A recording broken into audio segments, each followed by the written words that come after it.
प्यारे साथियों नमस्कार। रोजगार विद राजस्थान के ऑनलाइन प्लेटफॉर्म पर आप सभी साथियों का स्वागत है।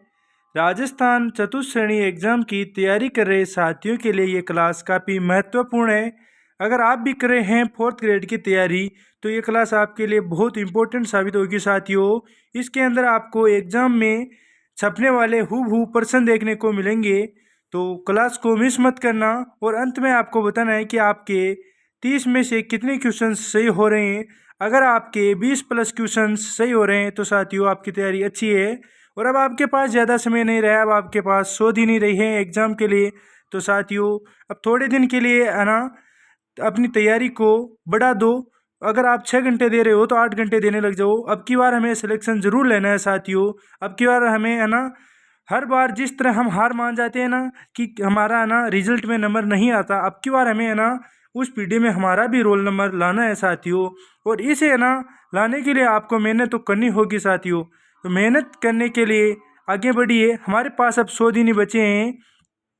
डूब गए तो किनारों से कहना अलविदा हमें, डूब गए तो किनारों से कहना अलविदा हमें, उभर गए तो यकीन मानो समंदर समेट देंगे हम। साथियों अगर हम डूब गए तो किनारों से अलविदा कह देना, और अगर हम उभर गए तो समंदर को समेट देंगे हम। और अब की बार समंदर को समेटना ही है हमें। हम बिना समय गवाए सेशन को शुरू करते हैं। हमारा पहला क्वेश्चन है साथियों, स्वास्थ्य एवं परिवार कल्याण मंत्रालय भारत सरकार के अनुसार राजस्थान की जनसंख्या 2011 में अनुमानित थी 7.1 करोड़, 121.9 करोड़, 8.19 करोड़ या 6.85 करोड़। तो आपके जो राजस्थान के ना 2011 की जनगणना के अनुसार है ना 6.85 करोड़ संख्या थी। कितनी थी? 6.85 करोड़। 4 नंबर ऑप्शन आपका सही हो जाएगा। देश की कुल जनसंख्या की दृष्टि से राजस्थान का 2011 में कौन सा क्रम है? आपको पूछा गया है कि देश की कुल जनसंख्या की दृष्टि से राजस्थान का 2011 में कौन सा स्थान है साथियों। 24वां क्रम, 27वां क्रम, 12वां क्रम या 8वां क्रम। तो 4 नंबर ऑप्शन आपका सही रहने वाला है। राजस्थान का 8वां क्रम हो जाएगा। कौन सा हो जाएगा साथियों? 8वां क्रम। अगर आपको इस क्लास की PDF चाहिए तो टेलीग्राम चैनल ज्वाइन कर लेना, डिस्क्रिप्शन बॉक्स के अंदर इसका आपको लिंक मिल जाएगा। अगला क्वेश्चन है साथियों आपके लिए, राजस्थान में 2011 में भारत की कितनी प्रतिशत जनसंख्या थी? साथियों अगर आपको सिलेक्शन लेना है तो इन क्वेश्चंस को रट लेना। ये क्वेश्चंस आपको पेपर के अंदर हूबहू देखने को मिलेंगे। मैं आपको दावे के साथ कह सकता हूँ कि अगर आपको है ना जीके आपका कमज़ोर है तो साथियों आप मॉडल पेपर में जुड़िए मेरे साथ। मैं आपका जीके ना 1 नंबर बना दूंगा। आपको ना हूबहू पेपर में छपने वाले क्वेश्चन मिलेंगे साथियों। अगर आपको यकीन ना हो तो पीछे के मॉडल पेपर देख के आ जाना। क्वेश्चन के अनुसार हमारा ऑप्शन क्या होगा? 5.55%, 6.66%, 5.66 या 6.55, 10.41%। तो साथियों राजस्थान में 2011 की है ना जनसंख्या ना भारत की कुल जनसंख्या की 5.66% थी। कितनी? 5.66। 2 नंबर ऑप्शन आपका सही हो जाएगा। अगले क्वेश्चन पर बढ़ते हैं साथियों। ये रहा आपका अगला क्वेश्चन। 2011 की जनगणना के अनुसार राजस्थान राज्य में पुरुष साक्षरता दर प्रतिशत थी, जबकि महिला साक्षरता दर 52.12% थी। साथियों आपको ये भी पूछा जा सकता है कि 2011 की जनगणना के अनुसार है ना राजस्थान की महिला साक्षरता दर कितनी थी? तो वो तो आपको करना है साथियों 52.12%। और आपको पूछा गया है कि पुरुष साक्षरता दर कितनी थी? 79.19, 55.15% साथियों, 29.11 या 11.12। तो आपका 1 नंबर ऑप्शन से हो जाएगा। राजस्थान के ना पुरुष साक्षरता दर थी 79.19% साथियों। 1 नंबर ऑप्शन आपका सही हो गया। जिस भी महान साथी ने अभी तक चैनल को सब्सक्राइब नहीं किया जल्दी से चैनल को सब्सक्राइब कीजिएगा। अगर आपने वीडियो को लाइक नहीं किया तो वीडियो को लाइक भी जरूर करिएगा। अगला क्वेश्चन है आपके लिए, 2021 और 2022 में राजस्थान के कितने जिले अकाल से प्रभावित हुए? साथियों इस सेशन में आपको मिक्स क्वेश्चन मिलने वाले हैं। हूबहू पेपर में छपने वाले जीके क्वेश्चंस आपको मिलने वाले हैं। अगर आपको यकीन ना हो तो आप पीछे के पेपर देख के आना, पीछे के मॉडल पेपर देखना आपको कैसा कंटेंट दिया गया है। और अगर है ना आपको विश्वास है तो विश्वास के साथ जुड़िए साथियों। इस क्लास के अंत तक जुड़े रहना। आपको सेशन में ना पूरी क्लास होगी तो आपको मज़ा आ जाएगा। आपकी ना इच्छा होगी कि ऐसे सेशन हमें और मिले। अगर आपका मन न हो तो मुझे कह देना, आपको 100% मन ऐसे करेगा कि ऐसे ही क्वेश्चन हमें मिलते रहे तो हम है ना अब की बार है ना 4th ग्रेड में एक सिलेक्शन तो अपना लेकर रहेंगे। क्वेश्चन के अनुसार हमारा ऑप्शन क्या हो जाएगा साथियों, जो 2021-22 में है ना राजस्थान में कितने जिले अकाल से प्रभावित थे साथियों, इसका कहने का तात्पर्य है कि कितने जिले सूखे थे जहां बारिश नहीं हो पाई थी। तो 9, 10, 11 या 12 साथियों आपका 2 नंबर ऑप्शन सही रहने वाला है। राजस्थान में 2021-22 में 10 जिले ना अकाल से प्रभावित थे। नेक्स्ट क्वेश्चन पर बढ़ते हैं। अगला क्वेश्चन आपके सामने है, अकाल के लिए प्रसिद्ध दोहे के पग पुगल के नाम से राजस्थान के कौन से जिले की ओर संकेत किया गया। साथियों ये क्वेश्चन अगर आपको देखने को ना मिल जाए तो आप मेरी शकल पर थूक देना, क्योंकि ये ना ऐसे क्वेश्चन आपको एग्जाम के अंदर मिलते हैं। कुछ साथी है ना कुछ पता नहीं क्या पढ़ के जाते हैं और वो एग्जाम में है ना मात खा जाते हैं। साथियों कंटेंट अच्छा पढ़ो, जो एग्जाम में आता है वो पढ़ो, हमें कचरा नहीं पढ़ना। ऐसे तो है ना बहुत सी किताबें आती है मार्केट में, बहुत किताबें हैं, बहुत कोर्स बिकते हैं, 99 रुपये में बिकता है, 50 रुपये में बिकता है, उससे कुछ नहीं होता। कंटेंट चाहिए साथियों, चाहे वो फ्री में मिले या पैसों में मिले, हमें कंटेंट चाहिए बस। और है ना एग्जाम में आने वाली चीज़ पढ़ो यार, हमें बस सिलेक्शन लेना है। हमें कोई यहाँ पे पीएचडी नहीं करना कि हम पूरा पढ़ रहे हैं, हमें तो बस सिलेक्शन वाला चाहिए, शॉर्ट नोट चाहिए जो एग्जाम में छप जाए। और से हमें क्या करना है, हमें कोई है ना पीएचडी थोड़ी ना करना है जीके पे। इसलिए है ना एग्जाम में आने वाला कंटेंट पढ़ो साथियों। क्वेश्चन है आपका, अकाल के लिए प्रसिद्ध है पग पुगल। आपने कहावत सुनी होगी मारवाड़ के अंदर, पग पुगल धड़ बीकानेर, है ना। ये अकाल से संबंधित एक है ना कहावत है, जिसके अनुसार आपको पूछा गया कि पग पुगल नाम से है ना जो ये नाम दिया गया है, राजस्थान के किस जिले को संकेत किया गया है। जोधपुर, नागौर, गंगानगर या बीकानेर। तो साथियों आपका 4 नंबर ऑप्शन सही रहने वाला है। ये ना आपका बीकानेर को कहा गया पग पुगल। पुगल आपका कहाँ पर है, बीकानेर में। अगले क्वेश्चन पर बढ़ते हैं। अगला क्वेश्चन ये रहा आपका, राजस्थान में ऊर्जा का प्रमुख स्रोत क्या है। आपको पूछा है कि राजस्थान में ऊर्जा का प्रमुख स्रोत क्या है साथियों। वायु ऊर्जा, तापीय शक्ति या जल विद्युत या अणु ऊर्जा। साथियों हमारे राजस्थान की प्रमुख मुख्य स्रोत है ना ऊर्जा का, वो हो जाएगा तापीय शक्ति। 2 नंबर ऑप्शन हमारा सही रहने वाला है। राजस्थान में मुख्य है ना तापीय शक्ति प्रमुख मानी जाती है। नेक्स्ट क्वेश्चन पर बढ़ते हैं। जिस भी महान साथी ने अभी तक चैनल को सब्सक्राइब, वीडियो को लाइक नहीं किया है, वीडियो को लाइक और चैनल को सब्सक्राइब जरूर करना। और अगला क्वेश्चन आपके सामने है साथियों। क्वेश्चन आपके लिए है, धीरूभाई अंबानी सौर पार्क कहाँ पर स्थित है। साथियों ये जितने भी क्वेश्चंस कराए जा रहे हैं 2025 से लेकर 2018 तक, जितने भी है ना राजस्थान के जो एग्जाम हुए हैं ना, जैसे आरपीएससी का है ना, राजस्थान पुलिस, पशु परिचर, सीटी, जेल परेरी, उनमें पूछे गए क्वेश्चंस मैं आपको पूछ रहा हूँ। क्योंकि है ना अब की बार है ना 4th ग्रेड, राजस्थान पुलिस, पटवार, बहुत से एग्जाम है, इनमें नए क्वेश्चंस कहाँ से बनाएगा एग्जामिनर। ज़्यादा से ज़्यादा आपको है ना पेपर के अंदर है ना 7 से 8 क्वेश्चन ही नए देखने को मिलेंगे। और है ना सभी क्वेश्चन पीछे के आएंगे साथियों, इसीलिए मैं आपको पीछे के क्वेश्चंस करा रहा हूँ और काफ़ी अच्छे क्वेश्चंस करा रहा हूँ मैं आपको ना। मैं ये नहीं आपके लिए ना किसी कचरा उठा के ले रहा हूँ, मैं आपको छांट छांट के क्वेश्चन लेके आ रहा हूँ आपके लिए, जो एग्जाम में आने की काफ़ी संभावना है। क्वेश्चंस देख के आपको पता लग रहा होगा कि किस लेवल के क्वेश्चंस है, किस तरह के क्वेश्चंस है साथियों। अगर आपने थोड़ा बहुत भी अच्छी तैयारी की है तो आपको तो मुझे पता है, जो साथी है ना अच्छी तैयारी की है ना जिसने, वो तो है ना इसे है ना लाइक भी करेगा और दिल का इमोजी भेजेगा कमेंट में, मुझे पता है। क्योंकि उस साथी को पता है कि एग्जाम में किसी क्वेश्चन आते हैं। और जो बेवकूफ़ है ना, जो कमेंट करने आता है ज़्यादा ऐसे मत करो, ज़्यादा फेंको मत, वो भाई मैं तो फेंक रहा हूँ, चलो मान लिया मैंने फेंक दिया, मैं फेंक रहा हूँ, अच्छा है भाई, तू क्यों आया तो मेरे पास, मैं फेंक रहा हूँ तो जाना कहीं और, जो नहीं फेंके वहाँ पे जा। जिस साथी को पढ़ना वो अपने आप पढ़ लेगा, जिसको है ना कंटेंट चाहिए, जिसको पता है, जो तैयारी कर रहा है ना उसको पता है कि किस तरह का कंटेंट आता है, किस तरह से हमें एग्जाम में क्वेश्चंस पूछे जाते हैं। और जो साथी काफ़ी समय से तैयारी में लगा ना, वो तो 100% इस क्लास को लाइक करेगा और ना दिल का इमोजी जरूर भेजेगा कमेंट में, मुझे पता है। क्योंकि उसे पता है कि एग्जाम में किस तरह के क्वेश्चन पूछे जाते हैं। और जो अभी भी 12th पास करके आए हैं जो साथी है ना, वो कहना अनभिज्ञ है, जिन्हें कुछ ज्ञान नहीं है ना, वो ना अपना ज्ञान यहाँ पर रायता फैलाने आते हैं। क्वेश्चन क्या है साथियों हमारा कि धीरूभाई अंबानी सौर पार्क कहाँ पर स्थित है। तो आपको बताना है धीरूभाई अंबानी सौर पार्क कहाँ पर है। कोटा, धूरसर, सूरतगढ़, कवाई। साथियों आप में से है ना 90% साथियों ने है ना, मुझे पता है कोटा सोचा होगा, सूरतगढ़ सोचा होगा, कवाई सोचा होगा, लेकिन ना धूरसर नहीं सोचा। और आपका ऑप्शन नंबर 2 सही होने वाला है। जो धीरूभाई अंबानी सौर पार्क है ना, ये धूरसर के अंदर स्थित है। तो 2 नंबर ऑप्शन आपका सही हो गया। नेक्स्ट क्वेश्चन पर बढ़ते हैं साथियों। ये रहा प्यारे साथियों, क्वेश्चंस आपके लिए काफ़ी इंपॉर्टेंट है। इन्हें है ना, जो क्वेश्चंस आपको याद नहीं हो रहा है, जिस तरह से ये क्वेश्चन है अब ये आपको याद नहीं होगा, तो आपने अपना नोट्स में लिख लिया करो इन क्वेश्चंस को, कहीं पे है ना छाप लिया करो तो छोटा सा, तो आप ना वापस नोट्स पढ़ो ना तो आपको याद आ जाए। क्वेश्चन है, राजस्थान में किस वर्ष राज्य सड़क नीति की घोषणा की गई? राज्य सड़क नीति की घोषणा किस वर्ष की गई थी?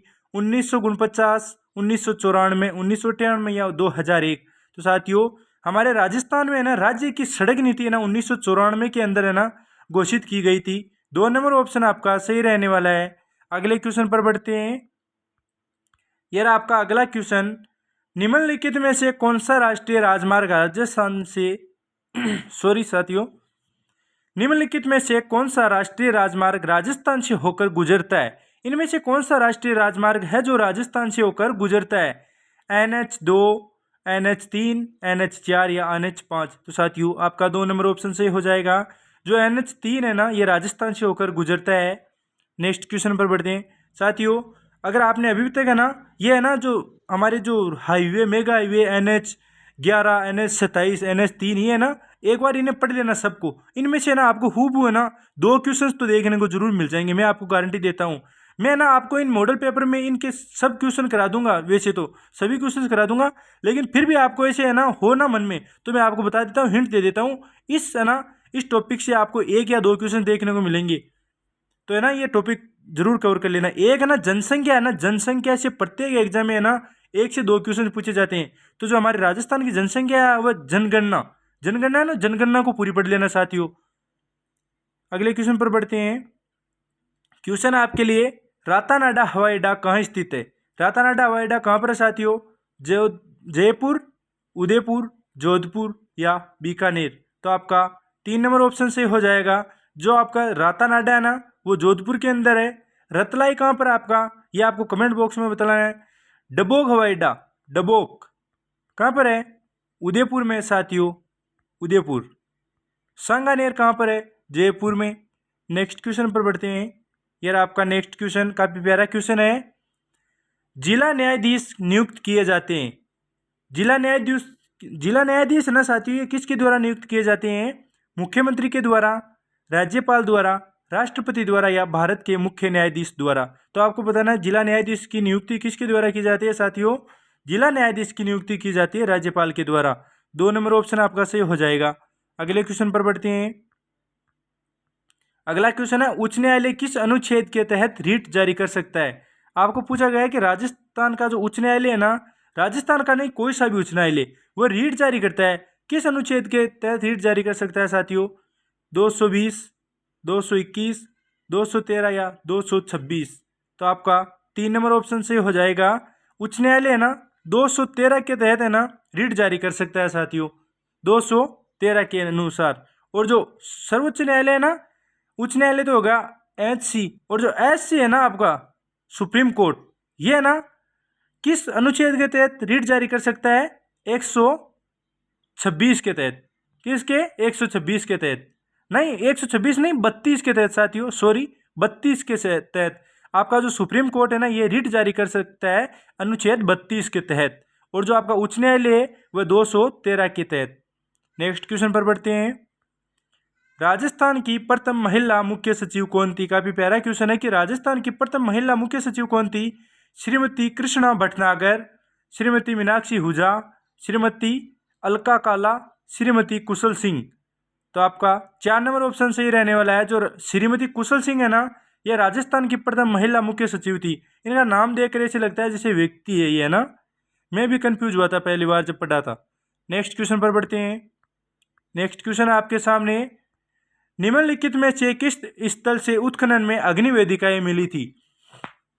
साथियों, ये क्वेश्चन है आपका है ना सभ्यताओं से, और ये है ना कौन सी सभ्यता में आपको पूछा गया है कि अग्नि वेदिका साक्ष्य मिले? तो मैं आपको बता दूं, है ना, ऊंट के साक्ष्य। आप नोट करते चलना, ऊंट के साक्ष्य, शल्य चिकित्सा। मैं वो जो बोल रहा हूँ उस पर ध्यान देना, क्योंकि ज़्यादा लिख नहीं पाऊंगा मैं। ऊंट के साक्ष्य, शल्य चिकित्सा, 2 चूल्हे, एक साथ 2 चूल्हे, है ना, एक साथ 2 चूल्हे, जो कि खेती के साक्ष्य, कुत्ता होता है ना, कुत्ते के साक्ष्य, और जो शव होता है ना, जैसे किसी व्यक्ति की मृत्यु हो जाती है और शव के साथ है ना शव के साथ शव का जो सिर है ना, सिर वो उत्तर में और जो पैर है ना दक्षिण में। ये ना ये प्रक्रिया ये सब कहाँ पर मिलते हैं? और जो आपका ये अग्निवेदिका है ये आपके सब मिलती है साथियों कालीबंगा में। कहाँ पर मिलती है? कालीबंगा में। कालीबंगा का उत्खनन किसने किया था? अमलानंद घोष। अमलानंद घोष ने किया था। और इनके सहयोगी थे बीबी लाल व बीके थापर। कौन थे? बीबी लाल व बीके थापर। 1952 के अंदर इसका उत्खनन कार्य किया गया साथियों। कालीबंगा आपकी कहाँ पर स्थित है? हनुमानगढ़ में। कौन सी नदी के किनारे? घग्गर नदी के किनारे। आपको मुझे पता है ये जानकारी अच्छी लगी होगी। नेक्स्ट क्वेश्चन पर बढ़ते हैं। ये रहा आपका नेक्स्ट क्वेश्चन। भीम डूंगरी गणेश डूंगरी राजस्थान की किस सभ्यता से संबंधित है? आपको पूछा गया जो ये आपकी भीम डूंगरी गणेश डूंगरी है ना, ये राजस्थान की किस सभ्यता से संबंधित है साथियों? तो इनके बारे में थोड़ा तो मैं आपको हिंट दे देता हूँ। ये वर्तमान जयपुर में नहीं है, ये कहाँ पर है? कोटपुतली बहरोड में है। जो भीम डूंगरी व गणेश डूंगरी है कोटपुतली बहरोड में है। और जो ये है ना बेराट सभ्यता से संबंधित है। अब बेराट के बारे में आपको बता दूं, राजस्थान में है ना सूती कपड़े के सर्वप्रथम साक्ष्य आपको कहाँ से प्राप्त होते हैं साथियों? सूती कपड़े के सर्वप्रथम साक्ष्य आपको प्राप्त होते हैं बेराट से, है ना। जो बौद्ध मठ है ना, बौद्ध मठ आपको कहाँ से मिलते हैं? ये भी आपको बेराट से मिलते हैं। और जो मीनांडर के 16 सिक्के हैं ना, मीनांडर के 16 सिक्के ये भी आपको बेराट से प्राप्त होते हैं साथियों। जो बोल रहा हूँ वो एग्जाम में आए हुए क्वेश्चंस, आने वाले क्वेश्चंस बोल रहा हूँ। अगर आपको लग रहा है कि ये क्या बोल रहे हैं तो मैं आपको एक बार सचेत कर देता हूँ। मैं जो बोल रहा हूँ क्या क्या है इसमें है ना लिखने में ज़्यादा समय लगता है, इसलिए मैं आपको बोलकर बता रहा हूँ। अगर मैं है ना आपको समझा पा रहा हूँ तो सही से समझिएगा कि साथियों आपको ये क्वेश्चन जितने भी बताए जा रहे हैं एग्जाम में आने वाले क्वेश्चन बताए जा रहे हैं कि भीम डूंगरी गणेश डूंगरी आपकी कहाँ पर है? बेराट में। अब बेराट आपका कहाँ पर? आपको ऐसे भी पूछा जा सकता है नए जिलों के अनुसार, तो आपका बेराट कोटपुतली बहरोड के अंदर है। आपको यह भी पूछा जा सकता है महाभारत से संबंधित कौन सा स्थल है?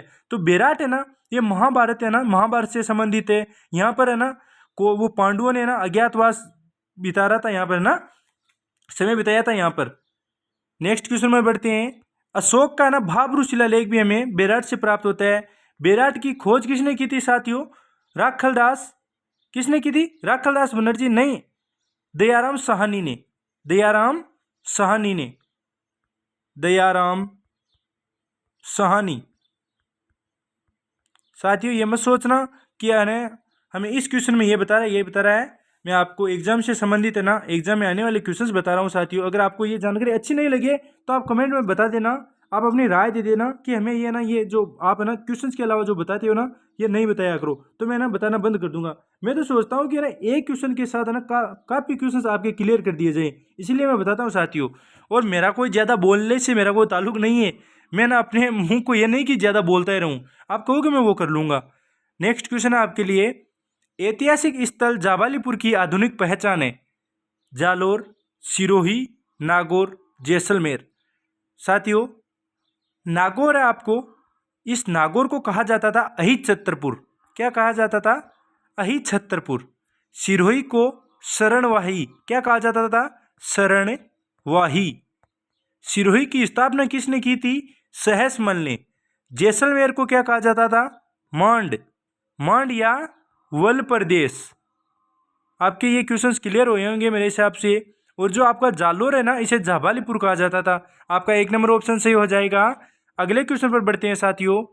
यार आपका अगला क्वेश्चन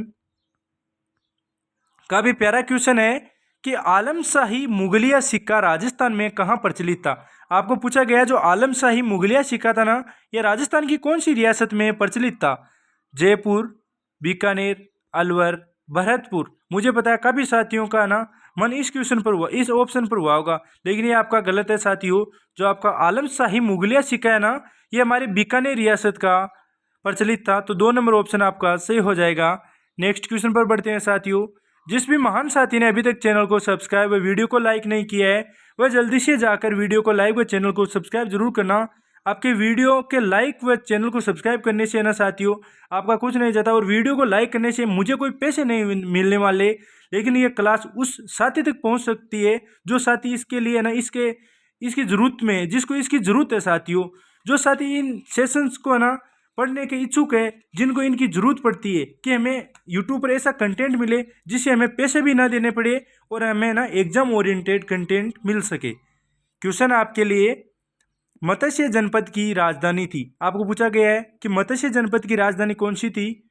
चंपा, बेराट, कुशीनारा, गोकुलपुरा। तो साथियों, अगर आपने थोड़ा बहुत भी राजस्थान जी के पढ़ा है तो मुझे पता है इन तीनों ऑप्शंस को तो आप ऐसे ही काट दोगे। आपका 2 नंबर ऑप्शन से हो गया।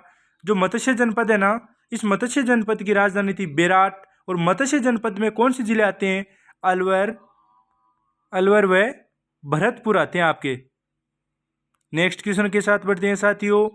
यार आपका नेक्स्ट क्वेश्चन, राजस्थान के किस क्षेत्र में जयपुर शहर स्थित है? राजस्थान का कौन सा क्षेत्र है जिसमें जयपुर शहर स्थित है? मेवाड़ में तो आपका आ जाता है उदयपुर, राजसमंद, चित्तौड़गढ़। मारवाड़ में जोधपुर, पाली, नागौर। ढूंढाड़ में जयपुर, दौसा। हाड़ौती में कोटा, बूंदी, बारह, झालावाड़। तो आपका 3 नंबर ऑप्शन से हो जाएगा। जो जयपुर है ना, ये ढूंढाड़ के अंदर आता है साथियों। नेक्स्ट क्वेश्चन के साथ बढ़ते हैं। जरा आपका काफी प्यारा क्वेश्चन, नागभट्ट प्रथम किस राजवंश से संबंधित है? आपको पूछा गया जो नागभट्ट प्रथम है ना, ये किस राजवंश से संबंधित है? परमार, गुर्जर प्रतिहार, चौहान या चालुक्य। तो जो नागभट्ट प्रथम है ना, ये आपके गुर्जर प्रतिहार राजवंश से संबंधित है साथियों। 2 नंबर ऑप्शन आपका सही रहने वाला है। अगले क्वेश्चन पर बढ़ते हैं।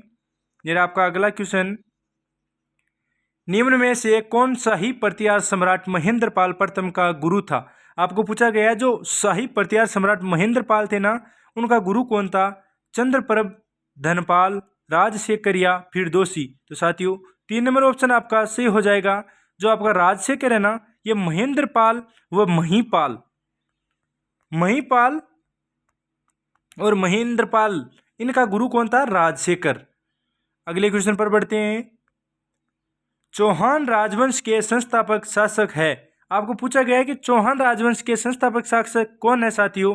पृथ्वीराज तृतीय, सोमेश्वर, अर्णोराज या वासुदेव। वासुदेव ने है ना चौहान राजवंश की नींव रखी थी 551 ईस्वी में। कहाँ पर? सांबर में रखी थी। अर्णोराज ने अजमेर की स्थापना की थी, है ना। अर्णोराज ने अजमेर की स्थापना नहीं, आना सागर झील है ना, जो आपकी आना सागर झील का निर्माण अर्णोराज ने करवाया था।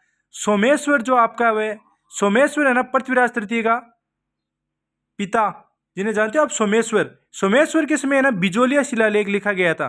कौन सा? बिजोलिया शिलालेख। जो ये बिजोलिया शिलालेख ना, ये 1170 में लिखा गया था और ये है ना सोमेश्वर के समय लिखा गया था। संस्कृत भाषा में लिखा गया था और ये है ना किसके द्वारा लिखवाया गया था? जिनबद्र लोलाक के द्वारा लिखवाया गया था। और क्वेश्चन के अनुसार आपका चौहान राजवंश के संस्थापक कौन हो जाएंगे?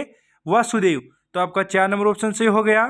साथियों, क्वेश्चन के साथ थोड़ी बहुत जानकारी देने से आपका भी है ना कॉन्सेप्ट क्लियर हो जाता है, इसलिए मैं आपको ये बताता हूं। अगले क्वेश्चन पर बढ़ते हैं।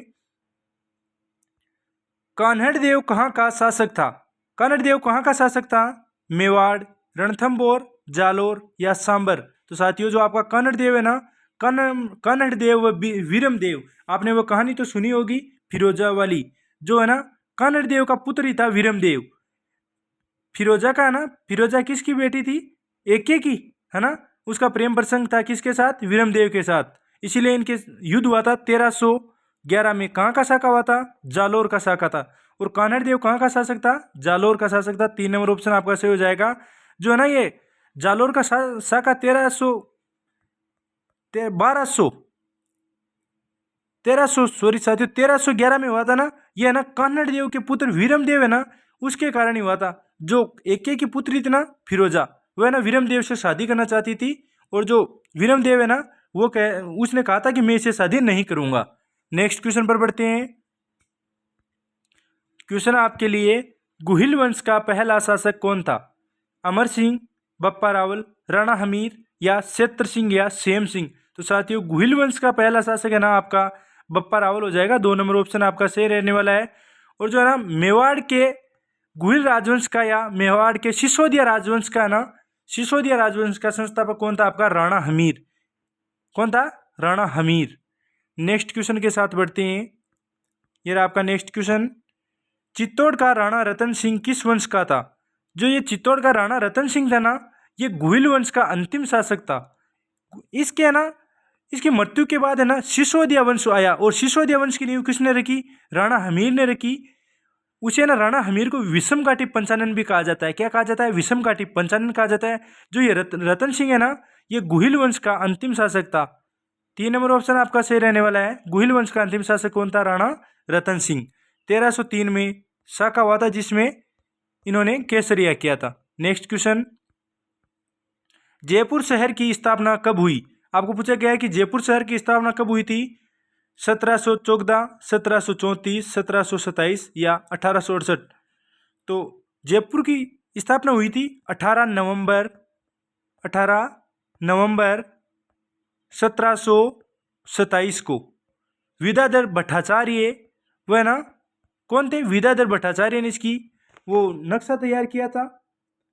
इसकी स्थापना किसने की थी साथियों? ये आपको बताना है। 1727 में जयपुर की स्थापना हुई थी। ये ना जो 1734 है ना, 1734 में तो आपका हुरडा सम्मेलन हुआ था। कौन सा हुआ था? हुरडा सम्मेलन। अगले क्वेश्चन पर बढ़ते हैं। क्वेश्चन आपके लिए कि जयपुर का निर्माण किसके द्वारा कराया गया? ये तो मैंने क्वेश्चन पूछा, वही क्वेश्चन आ गया कि जयपुर का निर्माण किसके द्वारा करवाया गया था? करण सिंह, जय सिंह द्वितीय, मान सिंह या अनूप सिंह। तो साथियों आपका 2 नंबर ऑप्शन से हो जाएगा। जो जयपुर का निर्माण है ना, जय सिंह द्वितीय ने करवाया था। इसने 5 ना जंतर मंत्र वेधशालाओं का निर्माण भी करवाया था। जैसे पहली वेधशाला बनवाई थी दिल्ली में। कहाँ पर बनवाई थी? दिल्ली में। और जो सबसे बड़ी बनवाई थी वो कहाँ पर बनवाई थी? हमारे जयपुर में जो जंतर मंतर है ना, वहाँ पर। इसने 5 वेधशालाओं का निर्माण करवाया था। नेक्स्ट क्वेश्चन पर बढ़ते हैं। क्वेश्चन आपके लिए, चैम्बर ऑफ प्रिंसेज नरेंद्र मंडल का प्रथम चांसलर कौन था? भीम सिंह, करण सिंह, गज सिंह या गंगा सिंह। तो आपका 4 नंबर ऑप्शन सही रहने वाला है। जो आपके गंगा सिंह थे ना, बीकानेर के शासक, ये चैम्बर ऑफ प्रिंसेज नरेंद्र मंडल के प्रथम चांसलर थे साथियों। इन्होंने ना गोलमेज सम्मेलन हुए थे ना, जो तीनों गोलमेज सम्मेलन के अंदर भाग लिया था इन्होंने। नेक्स्ट क्वेश्चन के साथ बढ़ते हैं। निम्न में से किसने करौली को अपनी राजधानी बनाया? आपको पूछा गया कि करौली को अपनी राजधानी किसने बनाया था साथियों। ऐसे क्वेश्चन है ना एग्जाम के अंदर आते हैं, और हम इन क्वेश्चंस को गलत कराते हैं, इसलिए मैं ये क्वेश्चंस आपको करा रहा हूँ। करौली को अपनी राजधानी किसने बनाया था? विजयपाल प्रथम, अर्जुन पाल द्वितीय, नरसिंह पाल या धर्मपाल द्वितीय। तो आपका 4 नंबर ऑप्शन से हो जाएगा। जो आपका धर्मपाल द्वितीय है ना, इसने करौली को अपनी राजधानी बनाया था। नेक्स्ट क्वेश्चन के साथ बढ़ते हैं। क्वेश्चन आपके सामने, राजस्थान में यादव राजवंश कहाँ शासन करता था? आपको पूछा गया है कि यादव राजवंश है ना, वह राजस्थान में कहाँ पर शासन करता था? केवल जैसलमेर, करौली, जैसलमेर, बीकानेर, करौली, जैसलमेर दोनों, केवल करौली। तो साथियों आपका 3 नंबर ऑप्शन से होने वाला है। जो है ना करौली और जैसलमेर में है ना यादव राजवंश के द्वारा शासन किया जाता था। जैसलमेर का जो भाटी राजवंश है ना, वो एक यादव राजवंश ही है। यादव राजवंश के एक शासक का नाम था भाटिया, है ना, भट्टड़िया उसका नाम, ऐसा नाम था। उसके नाम पर है ना इस राजवंश का नाम भाटी पड़ गया, और ये ना यादव राजवंश से संबंधित है। अगले क्वेश्चन पर बढ़ते हैं। महाराजा सूरजमल किसके पुत्र थे? आपको पूछा गया कि महाराजा सूरजमल किसके पुत्र थे? महाराजा सूरजमल जाटों के अफलातून, चूड़ामन जाट के, बदन सिंह के, गोकुल जाट के या राजा राम जाट के। तो साथियों 2 नंबर ऑप्शन से हो जाएगा। जो आपके महाराजा सूरजमल थे ना, ये बदन सिंह के पुत्र थे। जो डी के महल है ना, डी के महलों का निर्माण शुरू तो बदन सिंह ने किया था, लेकिन संपूर्ण कार्य है ना सूरजमल ने करवाया था। अगले क्वेश्चन पर बढ़ते हैं। आज के सेशन का यह अंतिम क्वेश्चन है। महाराजा सूरजमल ने राजस्थान में कौन सा शहर बसाया था? मेवाड़, भरतपुर, उदयपुर या जोधपुर। साथियों आपको बताना है आज की क्लास आपको कैसी लगी, आपके कितने क्वेश्चन सही हो रहे हैं। आपको अगर आपको क्लास अच्छी लगी हो तो कमेंट बॉक्स में ना दिल का ना इमोजी जरूर शेयर कीजिएगा। मिलते हैं नेक्स्ट सेशन में। बोलो तेजाजी महाराज की जय।